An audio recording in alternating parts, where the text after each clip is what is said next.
Aren't you tired? Do you have space for the awards? Where do you put the awards, John? I am not tired. I am feeling good. I'm excited to be here, and I do have space for the awards right next to my piano. But congratulations, you have so many awards, and I think not more importantly, but one of the most prestigious things is you have the EGOT. Yeah, right? that's the pretty Emmy, cool. Grammy, and Oscar, and a Tony. Yeah, that's pretty cool. Yeah. Is that like a secret club? Are you guys in like a text chain with each other? There are only 15 of us, and right. I only have the email of like 2 of them. I feel like you should start a club as EGOT winners, and then you have like a dinner, even if it's once a year, and then at the dinner you just like pat yourselves, just be like, could you pass the salt? Because we're the best, we're the greatest. Yes, we are. We are the greatest. All the rumors about the Illuminati. We could be the Illuminati. You could be the Illuminati. Yes, that's a great idea. You could sing the theme song for the Illuminati. Yeah. That would be dope. Illuminati. The thing is, if we were real Illuminati, we couldn't talk about it then. Right. So no songs. No secret songs, maybe. We'll cut this part of the interview out. Or will we? Let's talk about the music, John Legend. Yes. You have a new song. Yes, it's called Preach. It's called Preach. And you know what I've really loved about you is you're an activist not just in words but in action as well. You put your money where your mouth is. Yeah. You are somebody who has been an advocate for criminal justice reform. What is Preach about? Preach isn't about any particular cause. It's about saying we can't just be about words and thoughts and prayers. We have to be about action. Right. And so whatever that means to you, I think everybody should take it personally and say, you know, what in my life do I want to see change in? And I should be a part of that change instead of just talking about it. Right. And you also have a part of the campaign that goes with this really called Free America. Yeah, well, my Free America campaign has been going for years now. And one of the things we talk about is criminal justice reform, how we're the most incarcerated country in the world and we should do something about it. And so I've been doing something about it. I've been going to meet with change makers all around the country. We've been trying to change laws. Mm-hmm. We were part of the team that fought for the amendment that got voting rights restored in Florida. Right. And we've been involved in propositions in California that reduce penalties for certain crimes. And we've been part of district attorney election campaigns as well, trying to get people in office that are going to do the right thing for the community. So we've been getting really involved all around the country, trying to make the change that we really want to see. The music video for Preach is really like powerful. I mean, it tells a few stories of different people. It tells a story of, you know, a young black couple pulled over by the police and how their lives can change overnight. It tells the story of a family of immigrants who are trying to come into the U.S. and what happens to them.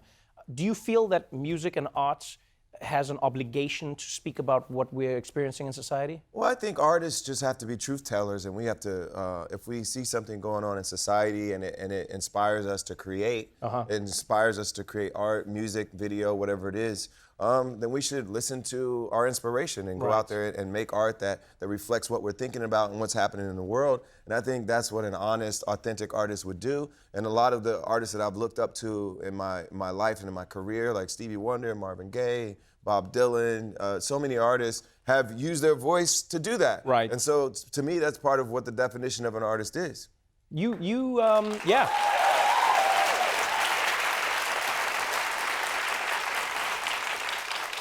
You have many views on what an artist should be, and I think that's probably one of the reasons, combined with your talents, that you have now become a judge on The Voice. Sure. That's really exciting. Yes. But it feels like a lot of your co-judges are a little threatened by you and your voice. Yeah, they've been trying to shut me down. They blocked me. All of them blocked me. Right. They only get 1 block each, and they could use it on any coach that they want to use it on. And they've blocked you. And they all chose to use it on me.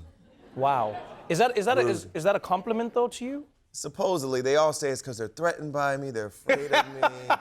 You think it's sabotage, John And Legend? I'm like, well, that's no consolation to me. You're trying to, you know, ruin my chances of winning. But it's okay, I'm learning. What are you most excited about when you work with a new artist? And how do you coach them? Because one thing about John Legend that I mean, you may or may not know this. Everyone knows that your voice is amazing, but a lot of people don't realize that your voice is almost perfect. When this guy sings live, as you'll hear later on in the show, it's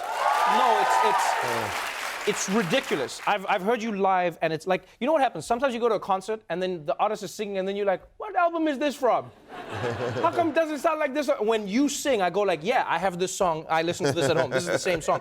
So what do you look for in an artist when you're trying to coach them? Well, part of what the whole conceit of the voice is obviously you want to just listen to their voice before you even turn around and see what they look like. Right. So for so many of us, you know, we watch television, we see videos, and we're looking at the whole package. But at the beginning, it's really just about, does this voice move me? And so that's what makes you turn around. But obviously, there's more that goes into an artist than just having a great voice. You have to be a good performer. Right. You have to connect with people. There's so many other things that go into it. You have to pick the right songs. You have to not get too nervous when it's time for you to show up and perform. And so when we coach them, we're just trying to help them be the best one they can be. That means picking the right songs, not getting too nervous, making the right choices, and hopefully they go out there and deliver.